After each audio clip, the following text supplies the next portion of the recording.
I prayed this afternoon and asked what in the Bible I should read as a bedtime story. And I opened the Bible up and it fell on chapter 4 of the book of Kings. Alicia helps a poor widow. The widow of a member of a group of prophets went to Alicia and said, "Sir, my husband has died. As you know, he was a God-fearing man, but now a man he owed money to has come to take away my 2 sons as slaves in payment for my husband's debt. What shall I do for you?" he asked. "Tell me, what do you have at home?"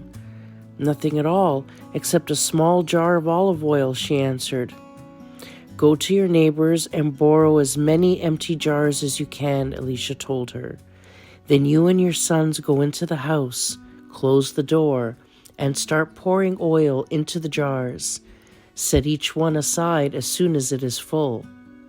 So the woman went into her house with her sons, closed the door, took the small jar of olive oil, and poured oil into the jars as her sons brought them to her. When they had filled all the jars, she asked if there were any more. "That was the last one of her sons answered, and the olive oil stopped flowing. She went back to Alicia the prophet, who said to her, "Sell the olive oil and pay all your debts, and there will be enough money left over for you and your sons to live on." Alicia and the rich woman from Shunem. One day, Alicia went to Shunem, where a rich woman lived. She invited him to a meal, and from then on, every time he went to Shunem, he would have his meals at her house. She said to her husband, "I'm sure that this man who comes here so often is a holy man. Let's build a small room on the roof, put a bed, a table, a chair, and a lamp in it, and he can stay there whenever he visits us." One day, Alicia returned to Shunem and went up to his room to rest. He told his servant Gehazi to go and call the woman. When she came, he said to Gehazi, "Ask her what I can do for her in return for all the trouble she has had in providing for our needs. Maybe she would like me to go to the king or the army commander and put in a good word for her."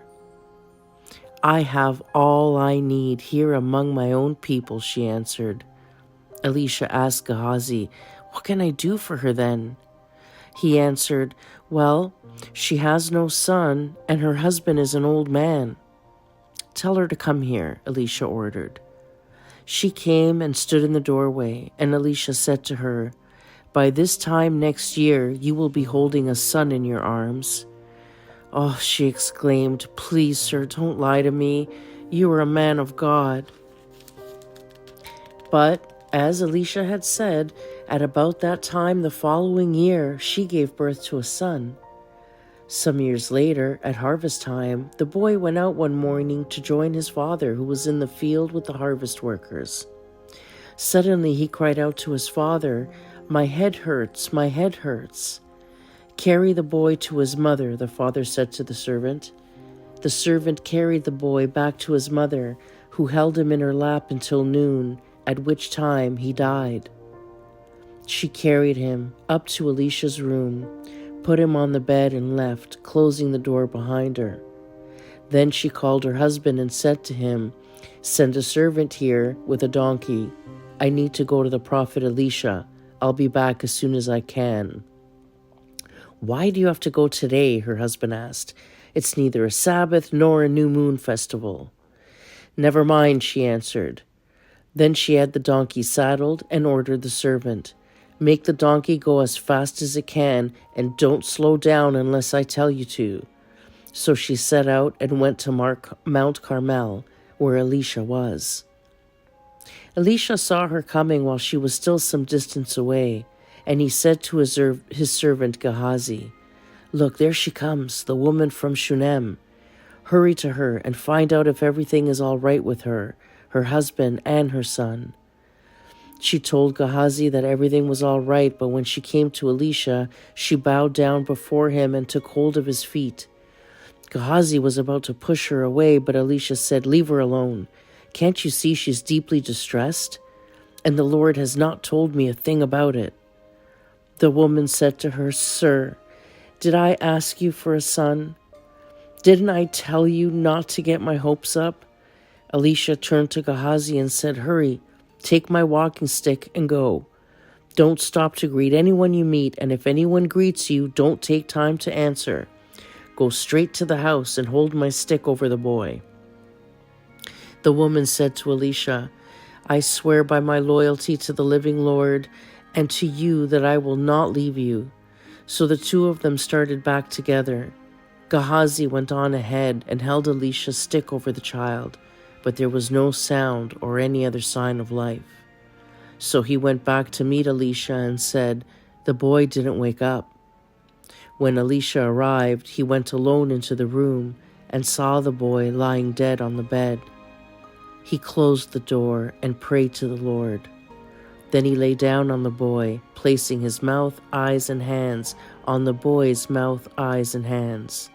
As he lay stretched out over the boy's body started to get warm. Alicia got up, walked around the room, and then went back again and stretched himself over the boy. The boy sneezed 7 times and then opened his eyes. Alicia called Gehazi and told him to call the boy's mother. When she came in, he said to her, "Here is your son." She fell at Alicia's feet with her face touching the ground. Then she took her son and left. 2 more miracles. Once again, there was a famine throughout the land. Alicia returned to Gilgal. While he was teaching a group of prophets, he told his servant to put a big pot on the fire and make some stew for them. One of them went out in the fields to get some herbs. He found a wild vine and picked as many gourds as he could carry. He brought them back and sliced them up into the stew, not knowing what they were. The stew was poured out for the men to eat, but as soon as they tasted it, exclaimed to Alicia, "It's poisoned," and they wouldn't eat it. Alicia asked for some meal, threw it into the pot, and said, "Pour out some more stew for them," and then there was nothing wrong with it. Another time, a man came from Baal Shalshiah, bringing Alicia 20 loaves of bread made from the first barley harvested that year, and some freshly cut heads of grain.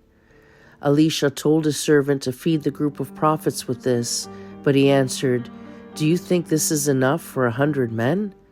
Alicia replied, "Give it to them to eat, because the Lord says that they will eat and still have some left over." So the servant set the food before them, and as the Lord had said, they all ate, and there was still some left over.